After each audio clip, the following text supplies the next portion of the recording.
So years ago, I had this idea when I was just starting out, and I produced this little trifold called 10 Little Tips for Producing Great Radio. And I would send it out and hopefully generate business, which I did. And I had a number of people, in fact, I've still had people say, I've still got this on my desk, your 10 little tips for producing great radio. And I thought to myself, I wonder if I could expand on that and come up with 52 tips, because I've always loved playing cards. When I was a kid, I got into card magic, and my favorite cards were tally-hos, because the guy who taught me card magic and tricks and stuff like that, he used tally-hos, so I had to have tally-hos as well. Jack McMillan was his name. Great guy. He used to work for the railroad. Anyway, I came up with 52 tips for producing great radio spots, and this is my personal deck. You can tell because the dog has chewed off the end.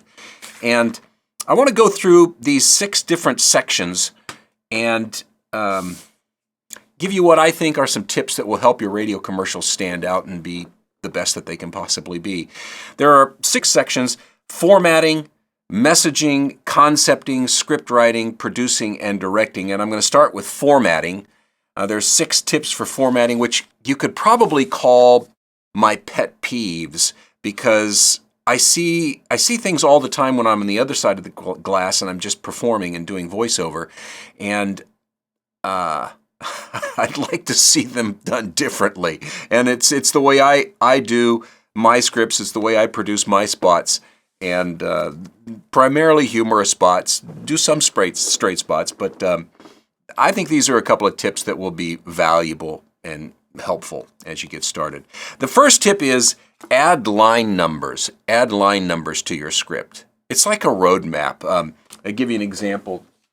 This is a script of mine, and I just go. I'm in Word. I work off of Word, and I just go into layout and add line numbers, and I like continuous, whether it's first page, second page, the lines just continue in it. It gives you the opportunity, if you're working with the client, you can be able to tell the client, okay, look at line 7, look at line 4, whatever it may be. Or if you're directing talent, rather than kind of stumbling through the script and trying to find or point out where you want to make a change, you just go to a line number, and it's so much easier to find things on a script when you've added line numbers. So that's my number 1 tip: add line numbers. Tip number 2 is another pet peeve of mine now. All caps are dead. All caps are dead. I don't know if it was because of teletypes, which a lot of people don't even know what a teletype is any longer. But we all had, years ago, we all had our IBM Selectric typewriters with the orator fonts, and everybody, and they still do, they type their scripts in all caps, and that's not the easiest thing to read. In fact, most teleprompters now are not all caps, they're upper lowercase. And I always recommend use an upper lowercase. It's the easiest thing to read. So upper lowercase, and bonus points if you double space, because that's always helpful. Let me put them in my little stand while I got it here. Tip number 3 is, I see this too. In the upper left-hand corner, it'll have a word count. Word count. And my recommendation is, do not count words. If you really want to get technical about it, it's counting syllables if you're trying to time out a script. Word counts are deceptive, because certain words take a long time to say and other words take a very short amount of time.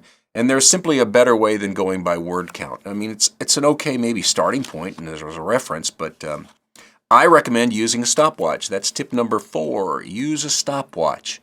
Use a stopwatch. And my favorite stopwatch is my Radio Shack stopwatch, which is years old. I mean, this has got to be 25 years old. I don't even think they make them any longer. I like it for a couple of reasons. One, when you push the button, it doesn't make any noise. So I can be on the other side of the glass. I'm recording in the studio, and it's like an appendage to me. I can keep my own time, and it doesn't make any sound because I have disconnected the speaker in the back. So use a stopwatch. It's the best way to be able to time your script, and also speak it out loud the way you want it spoken. Don't say it to yourself in your mind. Speak it out loud, and it makes a difference. You can really time the spot accurately that way. Tip number 5 is make it readable. Kind of along the lines of word count as well, one of these little pet peeves of mine. Well, let me put it in the positive. Write it the way we're used to seeing it. For example, a URL, a website, you don't need to spell out dot. Just whatever the website is, .com. Just spell it out the way we're used to seeing it. Same with numbers, like $499.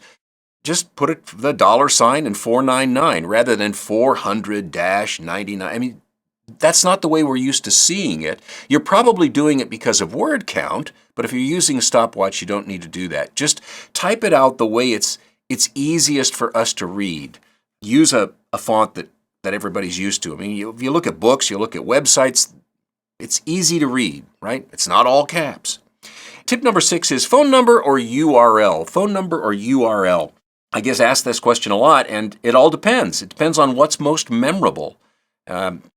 I did a script the other day, and they had 2 phone numbers in there, and I don't think people are going to remember those 2 phone numbers. They'll probably remember the URL. So I think the question is what's the most memorable for your listener, the phone number or the URL? And if you do choose a URL, be careful of consonants. There's certain consonants that are hard to hear on the radio. Is it an X? Is it an S? Is it an F?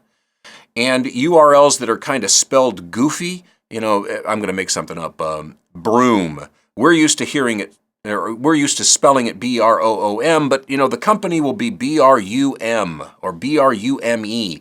It's got to be something, if you hear it on the radio, they've got to be able to understand what you're saying, and in the effort to be memorable, sometimes it can be confusing. So tip number 6 is phone number or URL. Give some consideration as to what's most memorable.